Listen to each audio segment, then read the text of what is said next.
back again, and now I have with me Marcel De Reuck to chat about his wine. If the live broadcast goes a little woozy, please bear with us, because that's the joys of doing live television. And of course, if it goes a little funny, we'll come back and reconnect with you. But we're also doing this on a video so that we can post that a little bit later. So I'm going to turn the camera toward Marcel De Reuck, the wine, and Marcel De Reuck, the man. There you have it. Right, Marcel, so we can chat a little bit about what we have in front of us. First of all, I'd just like to introduce Marcel. Marcel is the owner, winemaker, icon of the farm Crow's Nest, and he is the winemaker of De Reuck wines. It's called Marcel De Reuck. Welcome, welcome, welcome. Thank you very much, Ingrid. I'm going to ask you, that's our camera on the other side over there, and if you can just speak up a little bit, Marcel, because sometimes the microphone doesn't quite pick up what we're chatting about. I have in front of me 4 different wines now, and this one is a rosé. First of all, before we even start the tasting, Marcel, could you perhaps just give me a little bit of history of where you started on this wine journey? Have you always been a winemaker? No, I haven't, Ingrid. It started 15 years ago. It started as just a passion and a hobby, and we've taken it further from there. Bought the farm in late 2002, September 2002, and have been making wine ever since. Oh, great. So where did you learn to make wine? Well, I harvested for quite a few years and did a very short course at the University of Stellenbosch in the evenings.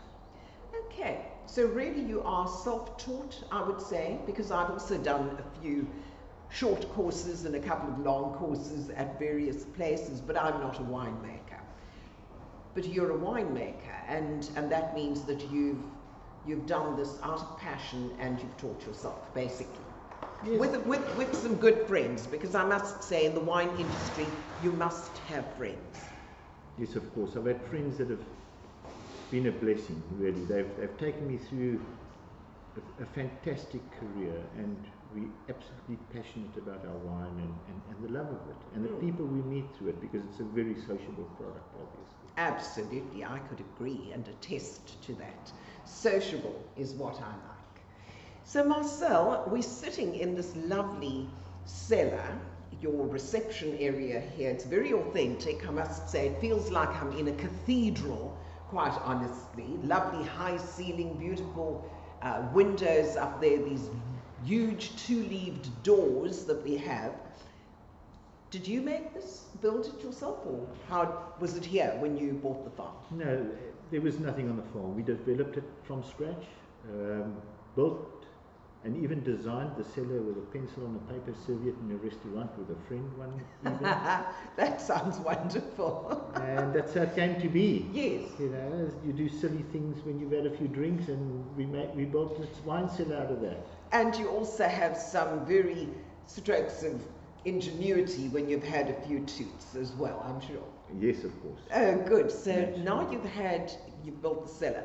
You've got a tasting area here. You also have a wine cellar where you are producing wine. I'm sitting here and I'm looking across and I see some wine barrels. Is that just your aging area where you have your wines? Our aging and maturation area is on the one side of the tasting room, and on the other side is production. So the tasting room has been designed so that you feel you're sitting inside the winery. Oh, fantastic. So if people were to come here, that's the feel that you get, because that's what I'm getting right now, that I'm sort of part of the experience. Yes, you certainly are. And what's nice about it being a small producer is that you come to meet the winemaker himself. And here we have him, Marcel De Reuck, the winemaker and the owner of the farm Crow's Nest. So, Marcel, we're going to be doing a little tasting now. Let's have a look at these wines. Tell me a little bit about the first one. This is a rosé. Is this available to the public yet? No, this is a tank sample. This will be bottled shortly and be available within the next month. Okay. We're sending some samples abroad already to try and pick up some exports. It's an interesting product in the sense that I quite like the color. It's not too dark, and it's a blend of early picking fruit and some late fruit for the sake of tropical flavors. Oh, lovely. So there's a little bit of grassiness in the beginning and a lot of tropical flavors in the aftertaste. Mm. And what cultivar have you used here? What variety? This is a blend of Sauvignon Blanc and Chenin. Okay. Mm. Sauvignon Blanc and Chenin. Yes, and then of course a little touch of red. What's the red variety? Shiraz, which is my forte and what I'm renowned for. Okay, so you've actually blended two white varieties with the Shiraz to produce this rosé. Quite correct. And it is lovely. It's a 2017 vintage, so it's a wine that I would say should be drunk early, but it can also last in the bottle maybe for another year or so. Yes. What do you think? I quite like a wine that's been aged a little bit even a white. Mm. I firmly believe a white wine should be at least a year old before consumption. Before consumption. Some people prefer them fresh and early, but that's just a matter of palate, really. Right, right. Yeah. I like this now. It's something that I could certainly enjoy with some really nice. What's the word we use for all the meats that we kill and so forth? Yeah. Chicory. Oh, there we go. He says it in the right way. I'm always getting my tongue tied around that, and that simply means that you've got some nice dried meats or cured meats and so forth, and some lovely cheeses, olives and so forth. I would certainly like to have that with your charcuterie. Yes. There we go. Right word. And while I was when I arrived here, I looked out, although we're dressed for winter, both Marcel and I, because it is spring at the moment, but it's a rather chilly day here out in Paarl. But the view from here is absolutely stunning, and I can imagine on a beautiful sunny day, it would just be fantastic to be sitting out on your veranda, or in Afrikaans we will call it a stoep, and to sit out there and enjoy the lovely rosé wine. Yes, the views are stunning. We're on the western slopes of Paarl Mountain, facing the Durbanville, Cape Town area, and our sunsets are absolutely gorgeous. So you get to see the sun setting from the side. Beautiful sunsets, immaculate sunsets. Wonderful. Well, that's fantastic. We'll certainly keep that in mind. Let's look at the next wine. What do you have? Here we have a Shiraz 2013. I quite like it. I'm renowned for my Shirazes. It shows a lot of interesting fruit, yet the wines are picked, or the grapes, I beg your pardon, are picked very, very ripe. So instead of too much fruit up front, you get a bit of pencil shavings and flintiness on the nose, which makes it very interesting. And of course, typical Shiraz is always that smoky hand. Well, I was just going to say, the smokiness, but it's sort of baked. To me, it's sort of a baked character that comes through. Yes, the baking is also comes from that ripe fruit. You tend to get a little bit of jamminess that comes forward, and on the palate there's this false sense of sugar, even though it's bone dry. Now I like that. I can taste the dryness and the fullness on the palate. And this wine is now 4 years old and drinking superbly.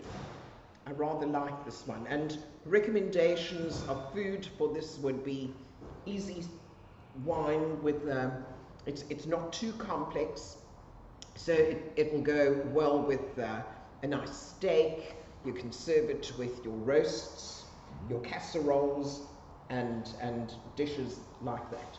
While it does have body, it can also stand up to foods that also have some good flavors too. It's funny enough, it tends to love pecan pie for some Wow!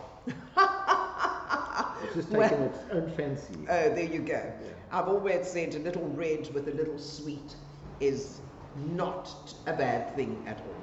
Lovely. So that's your Shiraz. In the next glass, what is this? Here we've got something really special. It's a 10-year-old Cabernet Sauvignon Merlot. Okay, Cab Sav Merlot. Yes. So you've introduced me to a Syrah, and you've got Cab Sav Merlot on the farm as well. Yes, I Cabernet. Yes. I do a straight Cabernet as well, which I'm unfortunately sold out of. This Cab Merlot is beautiful. It's 10 years old. Wow. I often get asked the question, Ingrid, if I may say so, which cultivar I prefer as a winemaker. And it's very unfair. Yes. Because if I'm looking at a shelf and it's a young wine, I'd rather pick up a Shiraz. But if there's a wine that's been down for a while, there's nothing that'll touch a Cab. Unfortunately, that's a fact. The king of cultivars, red grape cultivars. I agree with you with that one. And certainly a 10-year-old wine is something that people are looking for these days, because so often we are getting wines that are very young and people are not allowing it to age. Of course, because aging costs money.